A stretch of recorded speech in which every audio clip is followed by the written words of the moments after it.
ഊർജ്ജതന്ത്രം മൂന്നാമത്തെ ക്ലാസ്സിലേക്ക് എല്ലാ കുട്ടികൾക്കും സ്വാഗതം. കഴിഞ്ഞ ക്ലാസ്സിൽ ജൂൾ നിയമത്തെ കുറിച്ചും വൈദ്യുതി പ്രവഹിക്കുന്ന ഒരു ചാലകത്തിൽ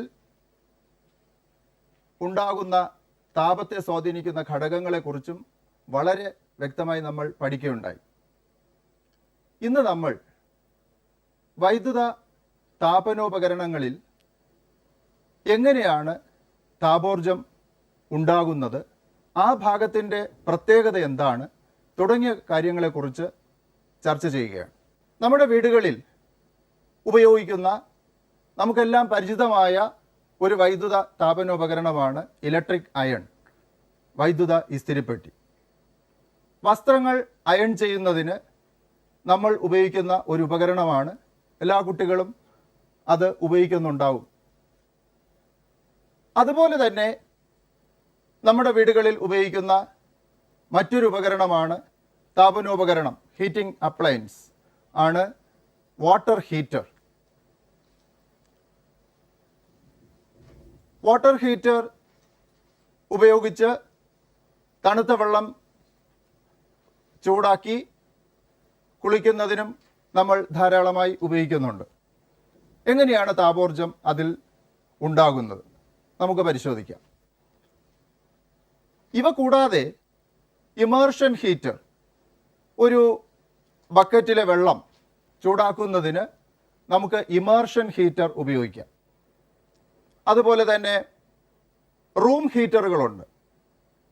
അതിശൈത്യം അനുഭവപ്പെടുന്ന രാജ്യങ്ങളിൽ ഹോട്ടലുകളിലും വീടുകളിലുമൊക്കെ സാധാരണയായി ഉപയോഗിക്കുന്ന ഒരു ഉപകരണമാണ് റൂം ഹീറ്റർ. ഈ റൂം ഹീറ്ററിൽ എങ്ങനെയാണ് താപോർജ്ജം ഉണ്ടാകുന്നത്? കഴിഞ്ഞ ഒരു ക്ലാസ്സിൽ നമ്മൾ സോൾഡറിംഗ് അയണിനെ കുറിച്ച് പഠിച്ചു. സോൾഡറിംഗ് അയണിൻ്റെ ഉപയോഗത്തെ കുറിച്ച് നമ്മൾ വിശദമായി പഠിക്കുകയുണ്ടായി.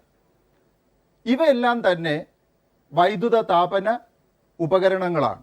ഇവയിലെല്ലാം വൈദ്യുതോർജ്ജം താപോർജ്ജമായി മാറുകയാണ് ഉണ്ടാകുന്നത്. ഈ ഉപകരണങ്ങൾ വൈദ്യുത സർക്യൂട്ടുമായി നമ്മൾ കണക്ട് ചെയ്യുമ്പോൾ ഇവയിൽ നിന്ന് താപോർജ്ജം ലഭിക്കുകയാണ്. ഈ ഉപകരണങ്ങളിലെ എല്ലാ ഭാഗങ്ങളിലും വൈദ്യുതോർജ്ജം താപോർജ്ജമായി മാറുന്നുമില്ല. അപ്പോൾ വൈദ്യുതോർജ്ജം താപോർജ്ജമായി മാറുന്ന ആ ഭാഗത്തിന് എന്താണ് പ്രത്യേകത നമുക്ക് പരിശോധിക്കാം.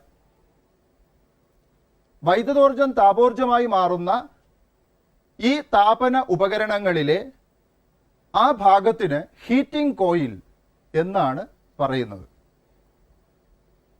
ഈ ഹീറ്റിംഗ് കോയിൽ എന്ത് പദാർത്ഥം കൊണ്ടാണ് ഉണ്ടാക്കിയിട്ടുള്ളത്?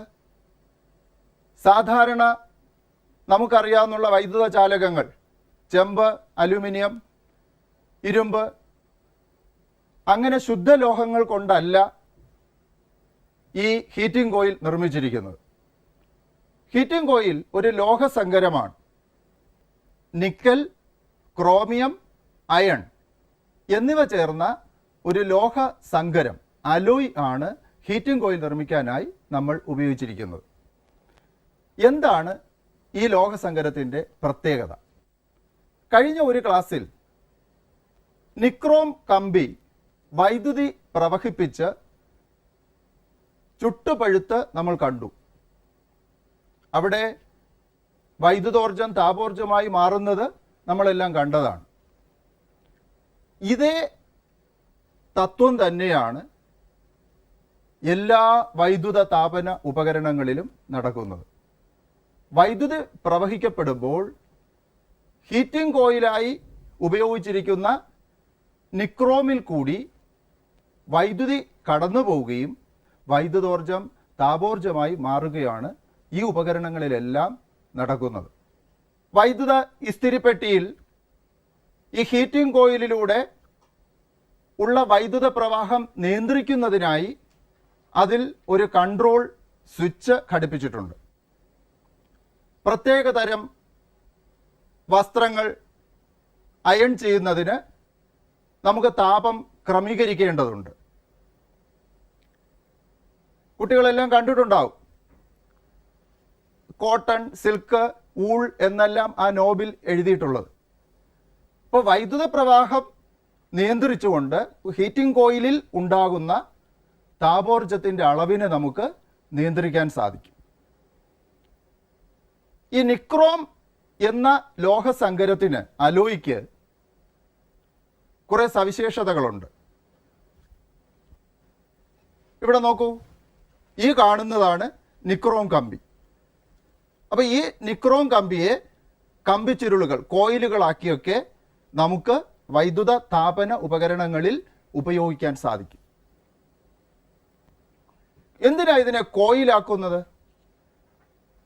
കോയിലാക്കുമ്പോൾ കുറഞ്ഞ സ്ഥലത്ത് കൂടുതൽ നീളത്തിൽ നമുക്ക് ഈ നിക്രോം കമ്പി ഉറപ്പിച്ചു വയ്ക്കാൻ സാധിക്കും. 9ാം ക്ലാസ്സിൽ നമ്മൾ പഠിച്ചതാണ്, ഒരു ചാലകത്തിൻ്റെ പ്രതിരോധം അതിൻ്റെ നീളത്തെ ആശ്രയിച്ചിരിക്കുന്നു, നേർ അനുപാതത്തിലാണ്. Resistance is directly proportional to length. ആവശ്യാനുസരണം നീളം ക്രമീകരിച്ച് നമുക്ക് താപോർജത്തിൻ്റെ അളവിനെ നിയന്ത്രിക്കാൻ സാധിക്കും. അപ്പം നിക്രോമിൻ്റെ സവിശേഷതകൾ എന്തൊക്കെയാണെന്ന് നമുക്ക് നോക്കാം. ഞാൻ നേരത്തെ പറഞ്ഞു, ഈ നിക്രോം കമ്പിക്ക് ഹൈ റെസിസ്റ്റിവിറ്റി, ഉയർന്ന റെസിസ്റ്റിവിറ്റി. പിന്നെ എന്താ വേറൊരു പ്രത്യേകത? ഹൈ മെൽറ്റിംഗ് പോയിന്റ്, ഉയർന്ന ദ്രവണാങ്കം. താഴ്ന്ന താപനിലയിലൊന്നും ഇത് ഉരുകി പൊട്ടിപ്പോകത്തില്ല. പിന്നെന്താണ് വേറൊരു പ്രത്യേകത? വളരെയേറെ സമയം ഇത് ചുട്ടുപഴുത്ത് ചുവന്ന നിറത്തിൽ നിൽക്കും, കത്തിക്കരിഞ്ഞു പോകാതെ. Nichrome wire has the ability to remain in red hot condition for long time without getting oxidized. ഇനിയുണ്ട് സവിശേഷത. എന്താണ് ആ സവിശേഷത? ഇതിനെ നമുക്ക് നേർത്ത കമ്പികളാക്കാൻ സാധിക്കും. താരതമ്യേന ഡക്റ്റിലിറ്റി ഉള്ള ഒരു അലോയിയാണ് നിക്രോം. ഇക്കാരണങ്ങൾ കൊണ്ടാണ് ഈ നിക്രോം കമ്പി വൈദ്യുത താപനോപകരണങ്ങളിൽ ഹീറ്റിംഗ് കോയിലായി നമ്മൾ ഉപയോഗിക്കുന്നത്. കൂടുതൽ വൈദ്യുത താപന ഉപകരണങ്ങൾ ആർക്കെങ്കിലും പറയാമോ? ഞാനിപ്പോൾ ഏതാണ്ട് 5ഓളം വൈദ്യുത താപന ഉപകരണങ്ങൾ, നമുക്ക് പരിചിതമായ ഉപകരണങ്ങൾ പറയുകയുണ്ടായി. ഇനി ആർക്കെങ്കിലും പറയാമോ? അതെ, ഇൻഡക്ഷൻ കുക്കർ. ഇൻഡക്ഷൻ കുക്കറിന് ഒരു പ്രത്യേകതയുണ്ട്. മറ്റ് വൈദ്യുത താപന ഉപകരണങ്ങളെ അപേക്ഷിച്ച് ഇൻഡക്ഷൻ കുക്കറിൻ്റെ പ്രത്യേകത എന്താണ്? ഇൻഡക്ഷൻ കുക്കറിൽ ഹീറ്റിംഗ് കോയിൽ ഇല്ല. പിന്നെ എങ്ങനെയാണ് അതിൽ താപോർജ്ജം ഉണ്ടാകുന്നത്? ഇൻഡക്ഷൻ കുക്കറിൽ എഡ്ഡി കറണ്ട് ഉപയോഗിച്ചാണ് താപോർജ്ജം ഉണ്ടാകുന്നത്. ഇക്കാര്യത്തെക്കുറിച്ച് വളരെ വിശദമായി ഉയർന്ന ക്ലാസ്സുകളിൽ നമുക്ക് പഠിക്കാം. അതുപോലെ തന്നെ മറ്റൊരു ഹീറ്റിംഗ് കോയിൽ ഇല്ലാതെ പ്രവർത്തിക്കുന്ന താപോർജ്ജം ഉണ്ടാക്കുന്ന മറ്റൊരു ഉപകരണമാണ് മൈക്രോവേവ് അവൻ. ഈ മൈക്രോവേവ് അവനിൽ താപോർജ്ജം ഉണ്ടാകുന്നത് മൈക്രോവേവ്സ് ഉപയോഗിച്ചിട്ടാണ്. ഇക്കാര്യത്തെക്കുറിച്ചും വളരെ വ്യക്തമായി നമുക്ക് ഉയർന്ന ക്ലാസ്സിൽ പഠിക്കാവുന്നതാണ്. അപ്പോൾ ഹീറ്റിംഗ് അപ്ലയൻസസിൽ, വൈദ്യുത താപന ഉപകരണങ്ങളിൽ ഹീറ്റിംഗ് കോയിലായി ഉപയോഗിക്കുന്നത് നിക്രോമാണ്. നിക്രോമിൻ്റെ സവിശേഷതകളെല്ലാം നമ്മൾ കേട്ടു. ഒന്നുകൂടി പറയുകയാണ്. ഉയർന്ന റെസിസ്റ്റിവിറ്റി, ഉയർന്ന ദ്രവണാങ്കം high melting point, remains red hot for long time without getting oxidised, വളരെയേറെ സമയം ചുട്ടുപഴുത്ത് ചുവന്ന നിറത്തിൽ നിൽക്കാനുള്ള കഴിവ്, കത്തിക്കരിഞ്ഞു പോകാതെ നിലനിൽക്കാനുള്ള കഴിവുണ്ട്. അതുപോലെ തന്നെ നേർത്ത കമ്പികളാക്കി മാറ്റാനുള്ള കഴിവുണ്ട്. ആ കഴിവിന് നമ്മൾ ഡക്റ്റിലിറ്റി എന്നാണ് പറയുക. അപ്പോൾ തുടങ്ങിയ കാര്യങ്ങൾ എല്ലാ കുട്ടികളും പഠിക്കുക. നിങ്ങളുടെ സയൻസ് ഡയറിയിൽ രേഖപ്പെടുത്തലുകൾ നടത്തുക. നമുക്കെല്ലാം പരിചിതമായ മറ്റൊരു വൈദ്യുത താപനോപകരണമാണ് സുരക്ഷാ ഫ്യൂസ്. അപ്പോൾ നമ്മുടെ ഭവനങ്ങളെയും വൈദ്യുത ഉപകരണങ്ങളെയും വൈദ്യുത ഉപകരണങ്ങളിൽ സ്പർശിച്ചുകൊണ്ട് പ്രവർത്തിക്കുന്ന വ്യക്തികളെയും അമിത വൈദ്യുത പ്രവാഹത്തിൽ നിന്നും അമിത വൈദ്യുത പ്രവാഹം മുഖേന ഉണ്ടാകുന്ന ആഘാതങ്ങളിൽ നിന്നും സംരക്ഷിക്കുന്നതിന് വേണ്ടി ഉപയോഗിക്കുന്ന ഒരു ഉപകരണമാണ് സുരക്ഷാ ഫ്യൂസ്. സുരക്ഷാ ഫ്യൂസ്. ബൾബ് പ്രകാശിക്കുന്നത് കണ്ടില്ലേ? എക്സ്, വൈ എന്നീ ബിന്ദുക്കൾ ചേർത്ത് ഒരു കോപ്പർ വയർ വെച്ചപ്പോൾ അത് ബൾബിന് സമാന്തരമായി പ്രതിരോധം വളരെ കുറഞ്ഞ ഒരു പാത കറണ്ടിന് നൽകി. ഇപ്പോൾ ബൾബിൽ കൂടി കറണ്ട് ഒഴുകുന്നില്ല. സർക്യൂട്ടിലെ പ്രതിരോധം കുറഞ്ഞതിനാൽ കറണ്ട് വളരെ കൂടി കണക്റ്റിംഗ് വയർ ചൂടാകും. ഇത് തീപിടുത്തം വരെ ഉണ്ടാക്കിയേക്കാം. ഇതാണ് ഷോർട്ട് സർക്യൂട്ടിംഗ്. ഇവിടെ കാണുന്നതുപോലെ മൾട്ടിപിൻ സോക്കറ്റുകൾ ഉപയോഗിച്ചോ മറ്റു രീതിയിലോ ക്രമത്തിലധികം ഉപകരണങ്ങൾ സർക്യൂട്ടിൽ ഘടിപ്പിച്ചാൽ കറണ്ട് ക്രമാതീതമായി കൂടും. ഇവിടെ സർക്യൂട്ടിൽ ഒരു ഫ്യൂസ് വയർ കൂടി ഘടിപ്പിക്കുന്നു. ടിൻ, ലെഡ് എന്നിവയുടെ സങ്കരമാണിത്. ഇതിന് ദ്രവണാങ്കം കുറവാണ്. സർക്യൂട്ടിൽ ഷോർട്ട് സർക്യൂട്ട് സംഭവിച്ചപ്പോൾ ഫ്യൂസ് വയർ ഉരുകി സർക്യൂട്ട് വിഘടിക്കുന്നു. ഇനി കറണ്ട് നിലച്ചതിനാൽ അപകടമില്ല. ഓവർലോഡിംഗ് സംഭവിച്ചാലും ഫ്യൂസ് വയർ ഉരുകി പൊട്ടി സുരക്ഷ ഉറപ്പാക്കും. സുരക്ഷാ ഫ്യൂസിൻ്റെ പ്രധാന ഭാഗം എന്ന് പറയുന്നത് ഒരു ഫ്യൂസ് വയറാണ്. കാണാമല്ലോ, ഫ്യൂസ് വയർ. ഫ്യൂസ് വയർ ഒരു അലോയിയാണ്, ലോഹസങ്കരം. ടിൻ, ലെഡ് എന്നിങ്ങനെ രണ്ട് ലോഹങ്ങൾ ചേർന്ന ഒരു അലോയിയാണ് ഏതാ? Fuse wire. അപ്പോൾ ഈ ഫ്യൂസ് വയറിന് ചില പ്രത്യേകതകളുണ്ട്. താഴ്ന്ന ദ്രവണാങ്കമാണുള്ളത്, അതായത് ലോ മെൽറ്റിംഗ് പോയിന്റ്. അപ്പോൾ ഈ ഫ്യൂസ് വയർ എങ്ങനെയാണ് വൈദ്യുത സർക്യൂട്ടുകളെയും ഉപകരണങ്ങളെയും അമിതമായ വൈദ്യുത പ്രവാഹത്തിൽ നിന്ന് സംരക്ഷിക്കുന്നതെന്ന് നമുക്ക് നോക്കാം. എപ്പോഴൊക്കെയാണ് സർക്യൂട്ടുകളിൽ വൈദ്യുതി അമിതമായി പ്രവഹിക്കുന്നത്? സാധാരണയായി രണ്ട് സന്ദർഭങ്ങളിലാണ് വൈദ്യുത സർക്യൂട്ടുകളിൽ അമിത വൈദ്യുത പ്രവാഹം ഉണ്ടാകുന്നത്. ഒന്നാമത്തേത് ഷോർട്ട് സർക്യൂട്ട്. എന്താണ് ഈ ഷോർട്ട് സർക്യൂട്ട്? സാധാരണ നമ്മളെല്ലാം കേട്ടിട്ടുള്ള നമുക്ക് പരിചിതമായ ഒരു പദമാണ് ഷോർട്ട് സർക്യൂട്ട്. രണ്ട് കാരണങ്ങൾ കൊണ്ടാണ് പ്രധാനമായും ഷോർട്ട് സർക്യൂട്ട് ഉണ്ടാകുന്നത്. ഒന്ന്, ഇൻസുലേഷൻ തകരാർ. നമ്മുടെ ഭവനങ്ങളിലേക്കും ഉപകരണങ്ങളിലേക്കും വൈദ്യുതി പ്രവഹിക്കുന്ന ചാലകങ്ങളുടെ ഇൻസുലേഷൻ, പ്ലാസ്റ്റിക് കവറിങ് നമ്മളെല്ലാം കണ്ടിട്ടുണ്ട്. ആ കവറിങ്ങിന് എന്തെങ്കിലും കേടുപറ്റി ഫേസും ന്യൂട്രലും അല്ലെങ്കിൽ രണ്ട് ഫേസ് ലൈനുകൾ തമ്മിലോ കോണ്ടാക്റ്റ് വരുന്ന സമയത്ത് സർക്യൂട്ടിലൂടെ അമിതമായി വൈദ്യുത പ്രവാഹം ഉണ്ടാകും. അപ്പോൾ ഈ ഷോർട്ട് സർക്യൂട്ടിൽ നിന്ന് നമ്മുടെ സർക്യൂട്ട് സംരക്ഷിക്കപ്പെടണം. അപ്പോൾ എന്താ ചെയ്യേണ്ടത്? അമിത വൈദ്യുത പ്രവാഹം ഉണ്ടാകുമ്പോൾ സർക്യൂട്ട് ബ്രേക്ക് ആവണം, വൈദ്യുത പ്രവാഹം നിലയ്ക്കണം. അതിനു വേണ്ടിയാണ് നമ്മൾ സുരക്ഷാ ഫ്യൂസ് ഉപയോഗിക്കുന്നത്. എങ്ങനെയാണ് ഈ ഫ്യൂസ് അമിത വൈദ്യുത പ്രവാഹത്തിൽ നിന്ന് സർക്യൂട്ടിനെ സംരക്ഷിക്കുന്നതെന്ന് നമുക്ക് ചർച്ച ചെയ്യാം. അതിനു മുമ്പ്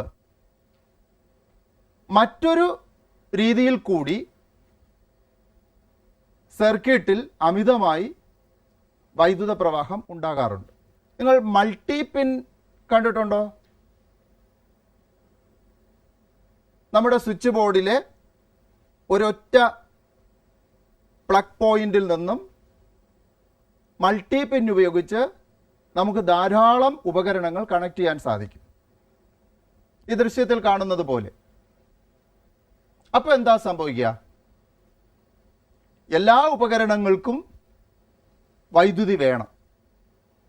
അപ്പോൾ സർക്യൂട്ടിലൂടെ അമിതമായ വൈദ്യുത പ്രവാഹം ഉണ്ടാകും.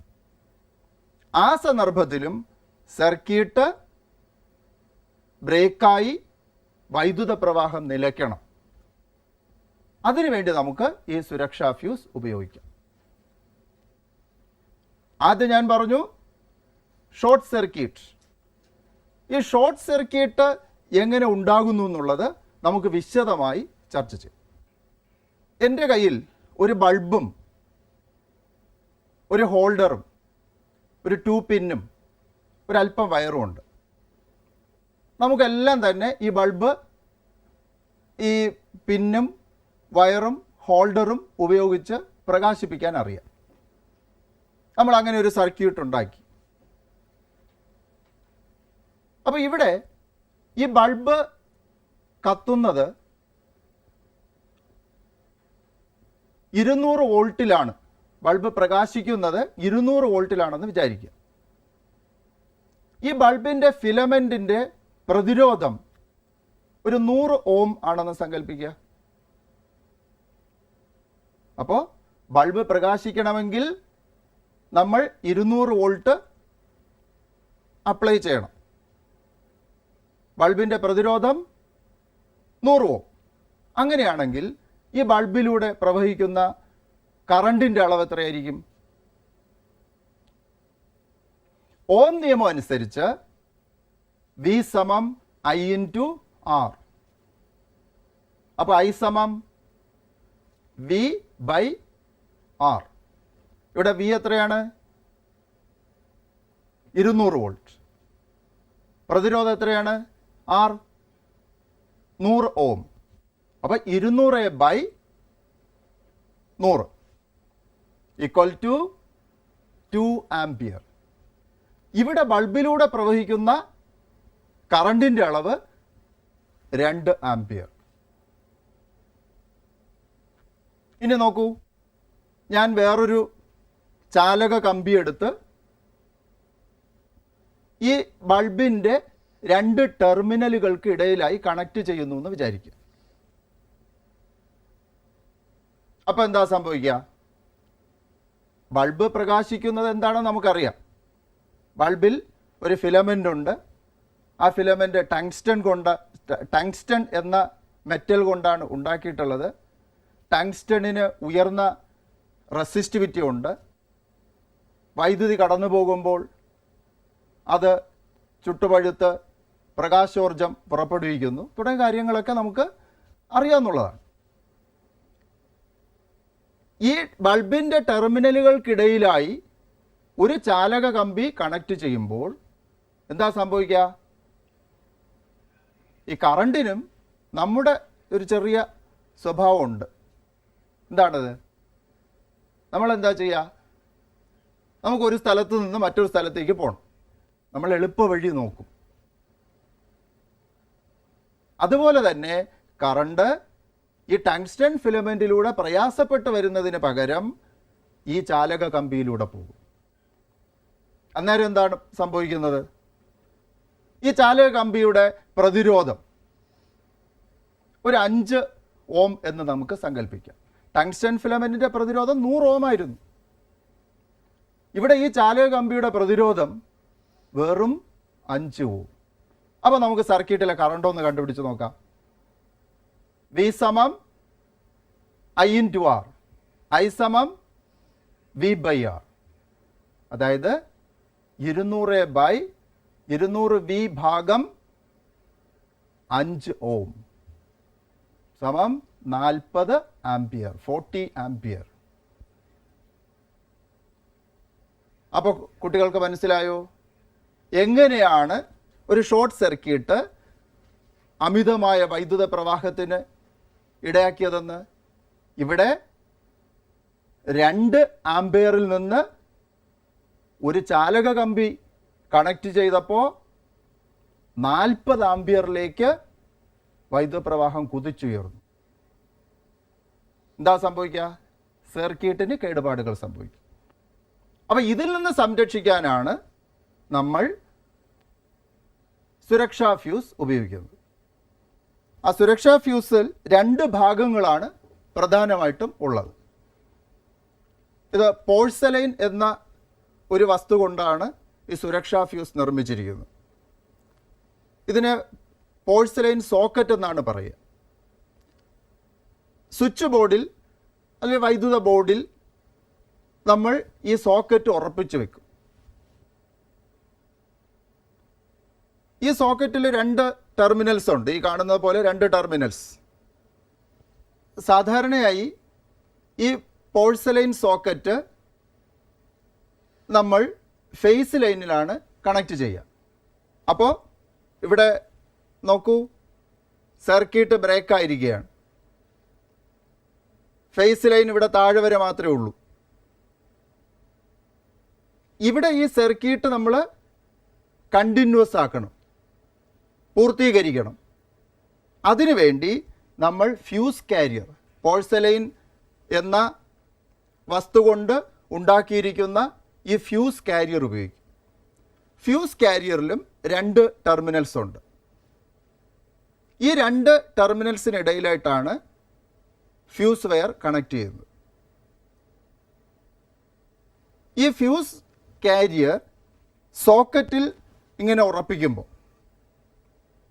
സോക്കറ്റിൽ ഈ രീതിയിൽ നമ്മൾ ഉറപ്പിക്കുമ്പോൾ സർക്യൂട്ട് പൂർത്തിയാവുന്നു. സർക്യൂട്ട് പൂർത്തിയാവുകയും വൈദ്യുതി പ്രവഹിക്കപ്പെടുകയും ചെയ്യുന്നു. അപ്പോൾ എപ്പോഴെങ്കിലും അമിതമായ വൈദ്യുത പ്രവാഹം സർക്യൂട്ടിൽ ഉണ്ടാകുന്ന സമയത്ത് എന്താണ് സംഭവിക്കുക?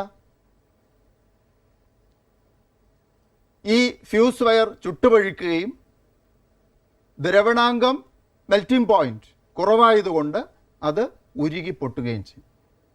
അങ്ങനെ നമ്മുടെ സർക്യൂട്ട് സംരക്ഷിക്കപ്പെടും. അപ്പോൾ അവിടെ ഒരു സംശയം സ്വാഭാവികമായിട്ടും ഉണ്ടാവാം.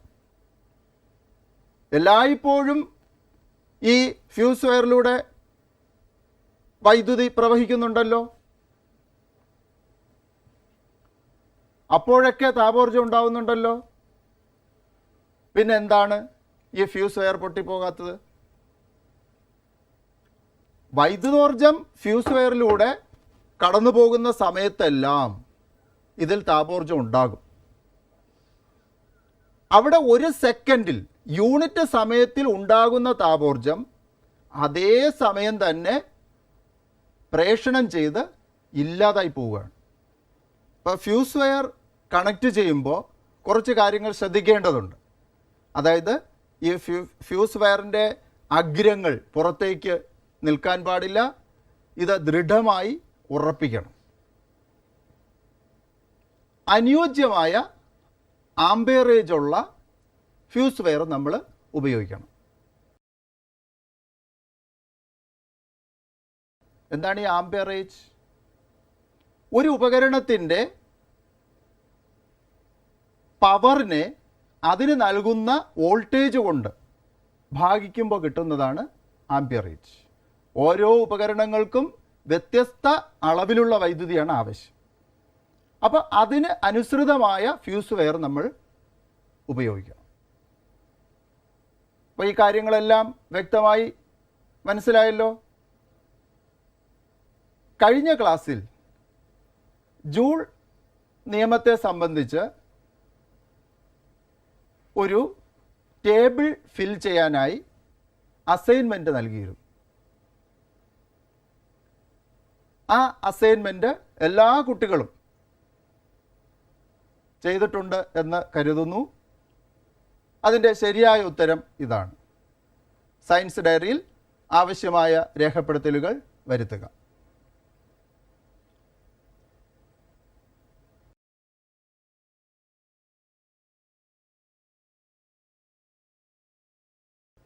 അതുപോലെ തന്നെ നമ്മൾ ഈ സുരക്ഷാ ഫ്യൂസിന് പകരം ഉപകരണങ്ങളിൽ ഉപയോഗിക്കുന്ന ഒരു തരം ചെറിയ ഫ്യൂസാണ് കാട്രിഡ്ജ് ഫ്യൂസ്.